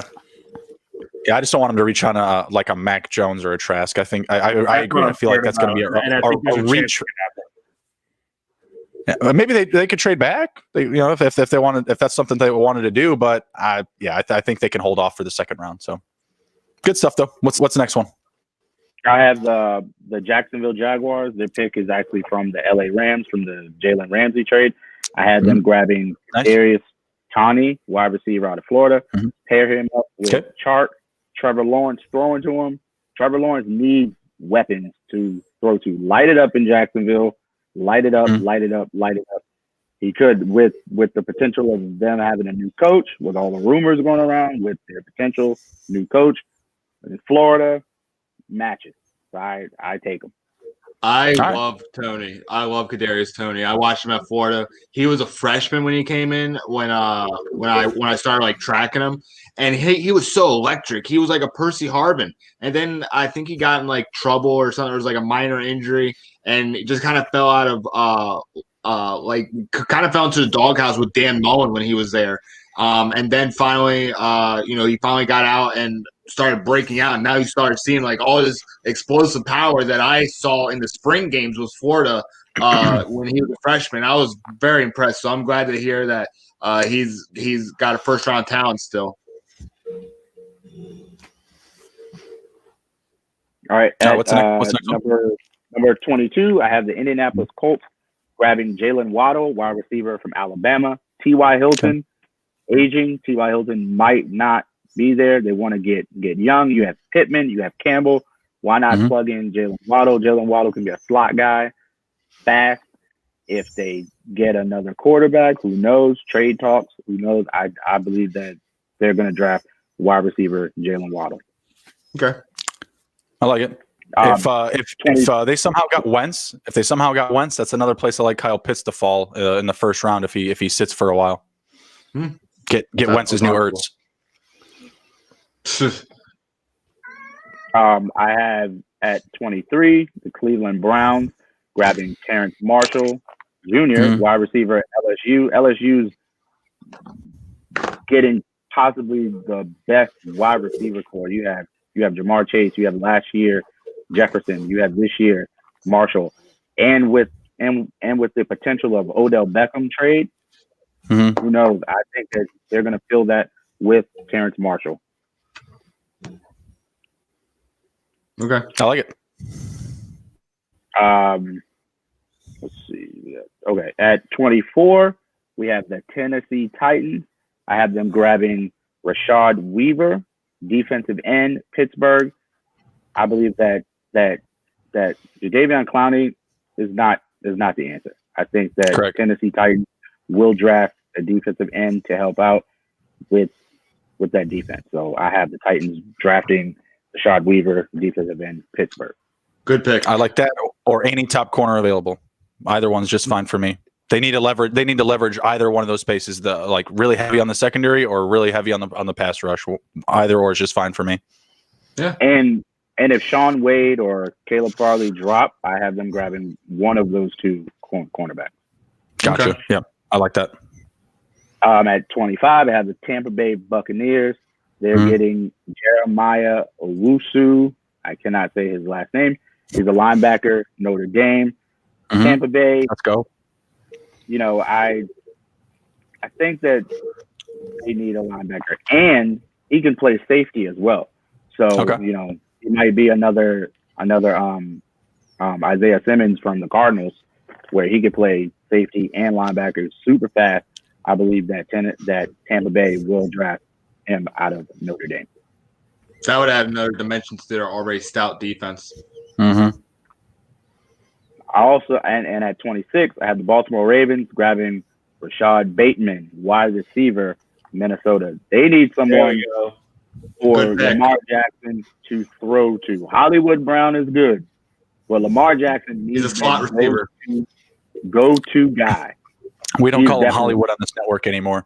Yeah, We've we don't, removed he's the no tag. longer a Hollywood. He's Marquise around here. Yeah. Okay. So, Marquise Brown, slot receiver. I He's, think the Ravens grab wide receiver out of Minnesota. Yeah, he's more like Chino Hills Brown now. Yeah. Hills. Just saying. I like it. They need a difference maker at wide receiver. I also feel like I'm certain that if they don't take him there, they will take another receiver, and they'll probably also be busy in free agency getting another. They have to. Glaring weakness for that team. Yeah. At 27, I had the New York Jets. Their pick is from the Seattle Seahawks. Mhm. Little controversial pick. I have the Jets getting Mac Jones, quarterback, Alabama. The Jets need a quarterback if they keep Sam Darnold. If they don't, they need to draft a quarterback. And I believe that if they don't, in the second round, Mac Jones will go either 1, 2, or 3. So with this 27th pick, it's like a higher second round pick. I think they should grab Mac Jones. And that's a good point, Leo. I think this is you see almost every year, those last 4 or 5 picks, you see people taking the quarterbacks because the first round picks have that 5th-year option. So if you can get a quarterback for that 5th year on a cheaper deal, most teams will take that, take that risk. So that seems like a very Jets pick. I would not be surprised if he ends up being a Jet if they don't go QB early. Mm-hmm.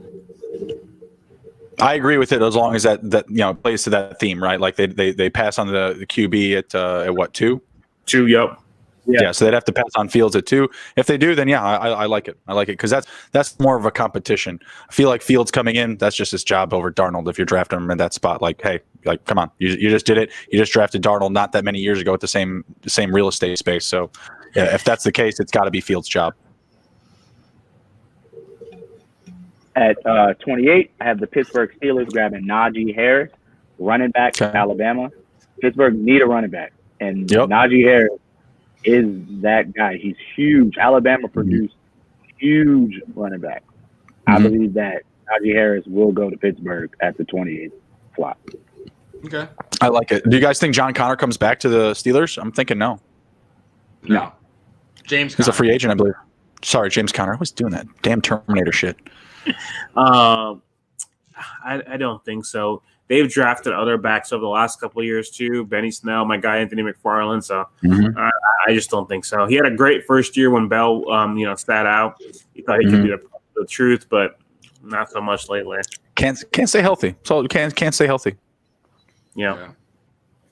All right, cool.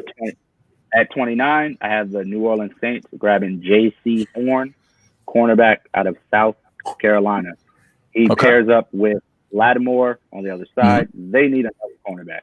I believe that J.C. Horn is that guy for them at 29. I like it. With the 30th pick, I have Buffalo grabbing Travis Etienne, running back out of Clemson. Travis Etienne is more of a pass catching running back. He's super fast. I believe Buffalo needs that. They will have a high powered offense. Boy, that offense is gonna be scary. Oh man, that'd be fun. At I would like it. Who do you guys think the odd? Oh, go ahead. I was just gonna say, who do you think the odd man out would be between like Moss and Singletary? Like, is just they send Singletary packing or what? I say Moss. Yeah, I say Moss. I think they still stick around because they're on cheap deals, right? They were late round picks, not like a money thing. I mean, you could see if somebody wants anything to trade, so I think they stick around. But I think ETN changes it. That's a game breaker at that position paired with that offense. Kind of what the Chiefs went after this year too, right? With Clyde Edwards-Helaire, right? It's kind of a similar move. You know, you just have to load up at the position. So it could be that Josh Allen pick, grab an ETN there. Yep. At 31, I have the Green Bay Packers grabbing Rondell Moore, wide receiver, Purdue. Green Bay needs another wide receiver, pair of Devontae Adams. A position player.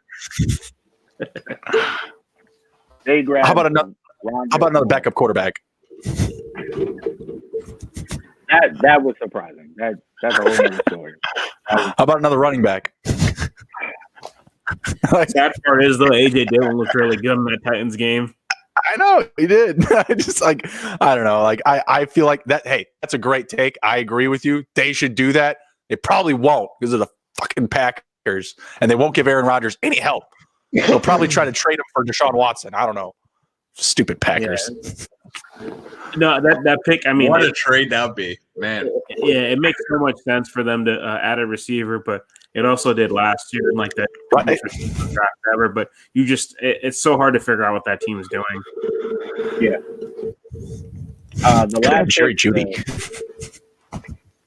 The last pick, the 32nd pick, I have the Kansas City Chiefs grabbing Tylan Wallace, wide receiver, Oklahoma State. I know Kansas City has a lot of offensive weapons, but to pair Tylan Wallace up with Cheetah, Tyreek Hill, maybe Sammy Watkins, who knows if he stays, who knows? Give Mahomes some more options. Give him some more options. Light it up, run the score up, and they win. So that wraps up my mock draft with all 32 picks. I like it. I love it. Do you guys have any different takes there for the Chiefs?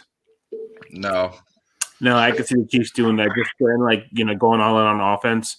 And I think they're in such a unique position where it's just going to be best player available. But I could see them doing that because I don't see why they would pay Sammy Watkins a lot of money to stay, especially because they've been paying everybody else. So I agree with Leo there. Yeah, I agree. I think Sammy Watkins is going to be out of there. So, all right, awesome. Very good recap. We'll be doing it again soon once we have the next update posted, probably here in a few weeks after we get a couple of playoff weekends under our belt. Before we get into our playoff picks, let's take a quick recap on our season-long prop results. So, really quick, my head's getting shaved. I don't know what the final total was. I had a 31-yard lead going into week 17, and then DJ Shark didn't play to Nick's Devontae Parker, who I think had his best game of the year with Tua with 116 receiving yards. So 116 minus 31, whatever it is, that's how much Nick beat me by. So bye hair. We'll be at the end of the month. I'm gonna go see my family, have a nice, respectable photo shoot with them where I'm not bald. I see them like once a year. So. Yeah, and then I'll be bald at the end of the month. So I lost that one. That was a tough one. But it was a really close race, right? Like literally, I had a 31-yard lead go into week 17, and I want to say that was the first week I had a yardage lead in a month. So it was a wild race to the finish. So cheers to you, Nick, on that one. The next one up is Emron and I. He had Anthony Miller. I had Roby Anderson. Total touchdowns. Roby Anderson won by one single touchdown, 3-2, and he got it, I believe, in week 16. So barely edged that one out. You guys know the last time Anthony Miller scored a touchdown was in week 3. I was going to say week 1. I thought he had both of them in week 1 for some reason. But yeah, that's crazy. He had one week 1. He dropped one week 2. He dropped one week 3, but he caught it one week 3. Not that I was keeping count or anything. Right. Yeah. So Emron will be going to grocery store, whether we do Target or Walmart, pretty much whoever will let us in, with Emron dressed up as a superhero of my designation. And we'll be filming all of that, of course. Same thing with the head shaving. And then what was it? You guys had one. Nick, you had Aaron Rodgers. Emron, you had Carson Wentz. That shit was done in like October. Yeah, whatever. Emron, you're going to be wearing a Packers jersey probably next week. I mean, like that when the Packers are playing. I mean, I imagine them to go deep into the playoffs here, but we'll get when next time you're in the chair. Hopefully, we'll have a Packers uniform for you. You'll be rocking the orange and yellow, or sorry, the yellow and white, whatever Whatever their shitty ass colors are. Whatever the shittiest colors are. Golden yellow. That's what it is. No, that's the Steelers. What's that damn song? Green and yellow. It's green and yellow. Black and yellow is a song, but green and yellow are the colors. I was like, listen to you say that. I was like, man, you are off. Black wall. Not there. Don't know the rainbow or my color wheel today. And then what was it? The last one we had was the three of us. It was our total touchdown prop. Nick won that one as well with DeAndre Hopkins. I am at goose egg. My selection didn't receive a single touchdown all year. Michael Thomas. Slant boy. Yeah, just across the middle. Not gone deep. Sorry. I remember to this day when we were making our picks, I was like, in my head, I was gonna say Travis Kelce. I was like, I don't want to get too cute. I should have just picked fucking Travis Kelce, man. I said the same thing. I should have picked Tyreek Hill. Kiss it. Dummies. Everyone had Kenny Galladay. Kenny Galladay had more touchdowns than Michael Thomas. Galladay, the guy was hurt all year. There's nothing I can do about it. I mean, when he played, he was awesome. He had, I think, 2 touchdowns in 4 games, but dude was just hurt. I mean, what are you going to do? Nah, not the best pick there. So Emron and I will be doing a polar plunge. Probably sometime next week. We'll start trying to raise some money for that. Try to get $500 to $1,000 to this special education cause. See what we can do there. So we'll be filming that stuff at the end of the month. But the winners and losers. I took home both the division wins, so I'll take some cash.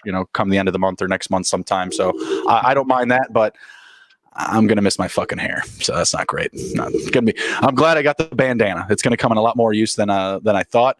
I ordered a Mr. Miyagi one, a bonsai headband for the MMA show. So yeah, I'm gonna be bald. So gonna keep warm. So that'll be good. So that's a wrap up on the season long prop bets. Let's jump over to our playoff picks. Just go around the horn here. Nick, we'll start with you.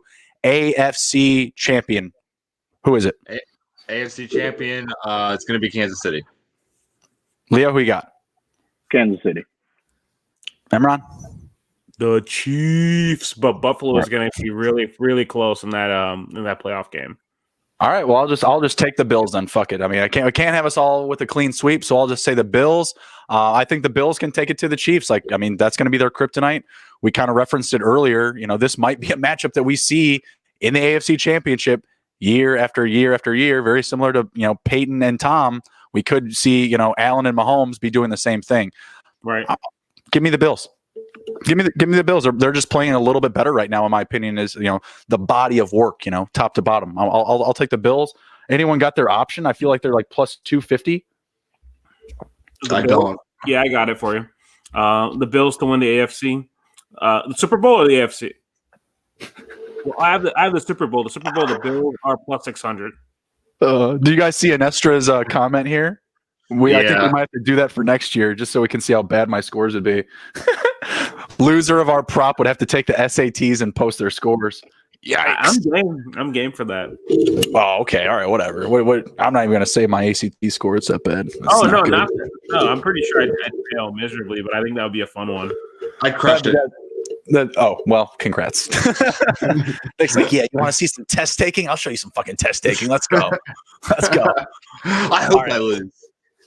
Who do you guys got for the NFC champion? Packers. I have Green Bay. Yeah, I've got Green Bay NFC Championship. What do you think, Emron? Bears, obviously. Let's go. Football team and the Bears in the Super Bowl. Let's do it. I just feel dirty saying it, but I just think I think Green Bay, like the Bears that beat them last year, so they would have to go on the road. But Seattle can, I think, beat them there. Maybe Tampa can too, but I would say Tampa would be my second team, just because I think their defense has been playing better and their offense can score, and they kicked their ass earlier this year when they played. So Green Bay, but I think Tampa would be the other team I would say could do it. No, I agree with you guys. I mean, the Packers and the Chiefs have been my Super Bowl pick since like the first week of November. So, I mean, that's where, if I'm putting my money down, that's where I'll go there. But to play contrarian, I'll say the Bucks. I think that they are built top to bottom. I think even with the potential loss of Evans, like if he gets banged up in this game and he can't close out the playoffs, because that's just kind of how he's been all year. Like he's been in and out of the lineup like that. Same thing with Godwin, really. I mean, any of those guys could go down, but I feel like they're deep enough. Like we could see Scotty Miller or Justin Watson being, Super Bowl darlings. You know what I mean? And Tampa, they have the chance to literally host the Super Bowl. They have a chance to host a Super Bowl home game.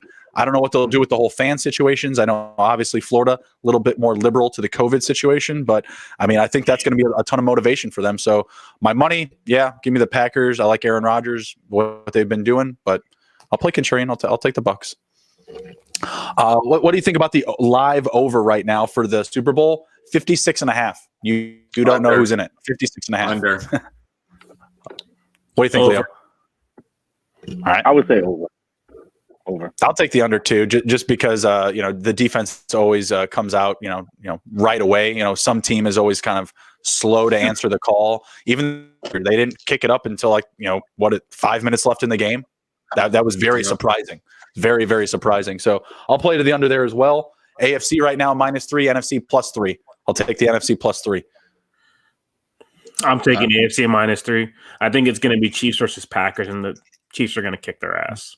AFC -3. AFC -3. Yeah. All right, cool. Well, at least I'm on the outside of everything else here looking in. Let's see. Some Player of the Year awards. MVP. Are you guys on Aaron Rodgers? Anybody else? Can Josh Allen dethrone him? Derrick Henry, not bad.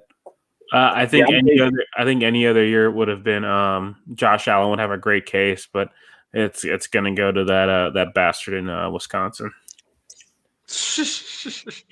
What do you think, I'll Leo? take Derrick Henry. I have him as my MVP. I would love to pick Derrick Henry. I would, but it's just not an award they love to give to running backs. It's just always that damn quarterback trophy. I think it's between Allen and Rodgers, and I agree. I mean, I've been saying Rodgers for a while as well. Some other names that had popped up along the way, had they been able to see it through, Russ Wilson, Kyler Murray. Russ Wilson, we mentioned it earlier in the show, they just stopped passing the ball. It just wasn't as big a priority as it was early in the year. Had they kept that same pace, he'd be in this conversation. Absolutely. But they backed down from it. Kyler Murray, it's not in the playoffs. You didn't get your team to the playoffs. You're just not going to be in the conversation. After that, win up against Buffalo, he was in the conversation. He was there. He was in the top 3. You guys think no one's mentioned Mahomes yet. I mean, he had another stellar year too. You guys think it's just he's going to be in that situation where it's like, yeah, you could kind of give it to him any year, and most of the years it's just going to go to somebody else? Yeah, I agree with you. The play is always there. If he is not there, the team just isn't the same thing. It's just the case. But I feel the same way about Josh Allen. Right. Yeah. Like if he's just not there, the team just does not have the success. But at the same time, I kind of feel the same way about Diggs. Not that he's an MVP candidate, but if Diggs isn't on that roster as well with Allen, I don't know if they're necessarily the same team. Now flip back to Kansas City. If you take Tyreek Hill out for a game, I think the Chiefs are still the Chiefs. You take Kelsey out for a game, I think the Chiefs are still the Chiefs, and that's kind of why I would have Mahomes a little bit ahead of him. So I'm going Rodgers. I'm going A-Rod there. I like the Derrick Henry love, all about it, all with it. Leading rusher, back-to-back years. I think he's got 600 yards of separation between him and the next guy, right? Yeah. That team isn't in the playoffs without Derrick either, but they also have Tannehill there, who's been playing pretty good. Yeah, I like Henry, though, for Leo's comment. possibly as a candidate for Offensive Player of the Year. I think that's going to be an interesting conversation with him. And then, God damn, so many Packers, man. And Devontae Adams, like 18 touchdowns, receiving touchdowns in 13 games is absolutely insane. Well, if Randy Moss doesn't win the MVP with like his 27 touchdowns, then whoever scored that, like who you just mentioned, will Devontae never Adams, win. Yeah, Devontae Adams. He Offensive Player, not MVP. Yeah. Oh, offensive player. Okay. Yeah. Offensive player, you could go a lot of different directions. I mean, I feel like that should be a lock for Derrick Henry because it's open to non-quarterbacks pretty much. Like, hey, you're on offense, you can do it, you know. So I like that pick there. Defensive player of the year. I'll just throw out Xavier Howard. I don't have like the lines up in front of me. Yeah, Xavier Howard.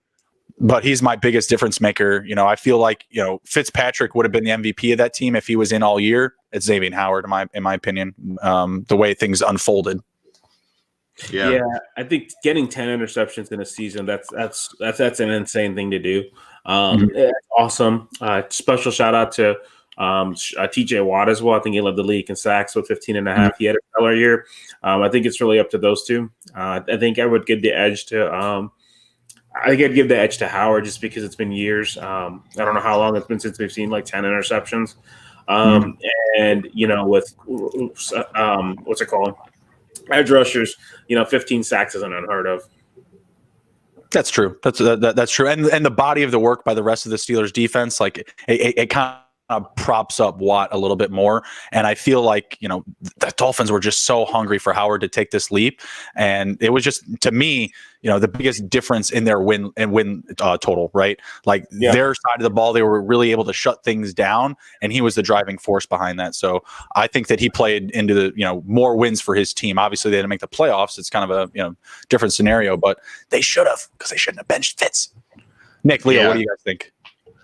I think Xavier Howard, because the 10 interceptions, like it's an awesome stat because it's not like a huge number where you're like, oh man, like that'll never be really touched. I mean, even 22 sacks is like a really high number, I feel like, but 10 interceptions is like just like that perfect line where you're like, oh man, if you get 10 interceptions, you're a legit corner. And honestly, you probably will never touch it again because they will never throw that many times to you again.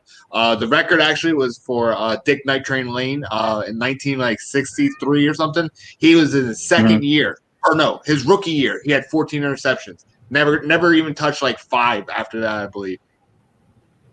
Yeah, I take Xavier Howard. I take 10 interceptions. That's amazing. I take Xavier Howard. Keeping it simple. Wrap it up with Coach of the Year. I think this one will be pretty fun. Seeing Kevin Stefanski, Sean McDermott, Ron Rivera in the conversation. But what about like Andy Reid, Mike Tomlin, you know, Andy LaFleur, you know, what about these guys? I mean, they've put together a strong body of work. Where are you guys going with Coach of the Year? Matt LaFleur, because he's had such a consistent like success there, and like this year it's really like shown through. Even though everyone's expected him to like take another wide receiver, he was like, nah, hold my beer, bro. And did it with just Devontae Adams and Rodgers and sprinkling some Tanyan. MVS had a game or two, but they did the damn thing, and they're very impressive for how lopsided their offense is. You know, it's pretty lopsided. So I'm going to say Matt LaFleur. All right. I would say Kevin Stefanski. Because, you know, you look at the Browns just taking them to the playoffs. No question, Coach of the Year. They had the same team last year with a different coach, and they were terrible. Stefanski leads them, playoffs. I think Kevin's going to do it. I think he's Coach of the Year. What do you think, Imran? Probably my pick as well, Kevin Stefanski, just because not just this year, but the Browns have been so dysfunctional for so long, right? Every year they're going to do anything, they fall flat on their face. Getting them to 11-5 is a huge accomplishment. Getting into the playoffs, having them competitive all year. Had they made the playoffs, Brian Flores was going to be my other pick had they made the playoffs, because everybody made fun of the Dolphins last year, tanking for Tua. They finished last year on a good note. They were 10-6 this year. Argument, of course, is had he left Fitzpatrick in and messed it up, they probably would be in the playoffs, but I think he did another job. Matt LaFleur, I think that's just another guy, unfortunately. He's just going to get overlooked because it's like what I was saying earlier about Patrick Mahomes. Like when in their heyday, you could have probably given it to Belichick pretty much every year, right? Probably was the best coach. I think Tomlin deserved up too. That team battled a lot of adversity, right? Basically not having a bye week all year, still starting at 11-0, making the playoffs. So I'd say my choice, my order would be Stefanski, Tomlin. Stefanski, LaFleur, Tomlin. I like that. Stefanski, I think, is still the first option for me. Seeing a lot of talk for the Sean McDermotts, the Mike Tomlins, but I like Stefanski. I also like Ron Rivera. We talked before about, the difference between, the record with Haskin, the record with Alex Smith. I felt like Ron Rivera was piecing this team together every single week. Like there was always a new game plan. He was always keeping his guys ready. And, he produced a top 5 defense with like no one's like, obviously they have Chase Young. They have a good up front group, right? But like, name me their secondary guys. Like feel free. Go ahead. Cam Curl. Bueller, anyone? Cameron Curl. He's on my IDP. He's a safety. Cam Curl. He's awesome. But he didn't even start the year. He didn't even start the year. That's what I'm saying. Yeah. Who? Troy Apke. What a joke. Yeah, they still got him. Yeah, but that's what I'm saying. Like they don't have home run hitters back there, and they got it done with less than desirable football players. Like Nick, how many times did you dog J.D. McKissick? A lot. And then he's just like, you know what, Nick, here's 9 catches. Yeah, I need an 18 target. I get it. But they just have so many oh yeah, absolutely. I mean, they're just like the bad news. They're the bad news Bears, man. Like that's what I like about it. And Ron Rivera just pieced it all together, and he's got that damn story, the cancer, the Alex Smith comeback. Honestly, Dwayne Haskins being as awful as a human as he is helps Rivera's case. He's like, look what I was dealing with, even with the sub 500. Yeah. That's what I'm saying. And if he had Alex Smith in the whole way, Kyle Allen healthy the whole way, they could have an 8-8 team. They could have, a 9-7 team. It's a big if. So I put him into that conversation. Does he win it? It just really depends on if how much the NFL wants the water cooler winner versus, the guy who really deserves it. Like it's a really tough ask to say, oh yeah, Rivera was better than, Andy Reid this year. Matt LaFleur, 26-3 regular season with his team in the past 2 years. That's really tough for me, but makes a good story. Sells newspapers, gets people to click the mouse. You never know. Yep. All right, that's where we're at there with the awards and coach of the year. Do you guys want to do the coaching carousel, or we're about 2 hours here? Yeah, we can hold that off for another time. That's a later topic. Yeah, I agree, because I think next week we might have some more clarity, and we probably will have some hires too, because some of these teams that lose their coordinators. So I think we should hold off for next week. We'll definitely have some positions filled. I agree. All I'm going to say is no Urban Meyer in Jacksonville. Don't do it. Don't do it, Jacksonville. There's so many good coaches out there. That's all I'm going to say. I like them. We'll come back to that. We'll get back to it. All right. Really appreciate you guys coming out and ride with us. If you already haven't, please like the video, share the video, and subscribe to the channel. We'll see you guys next time. Do you guys anything to close it out with tonight? Nope. I'm good. Go Bears! I'm good. Precious. All right. You guys take care. Be well. Good luck this super wild card weekend. May your bets cash and may the odds be ever in your favor. Take care. Be well. We'll see you next time.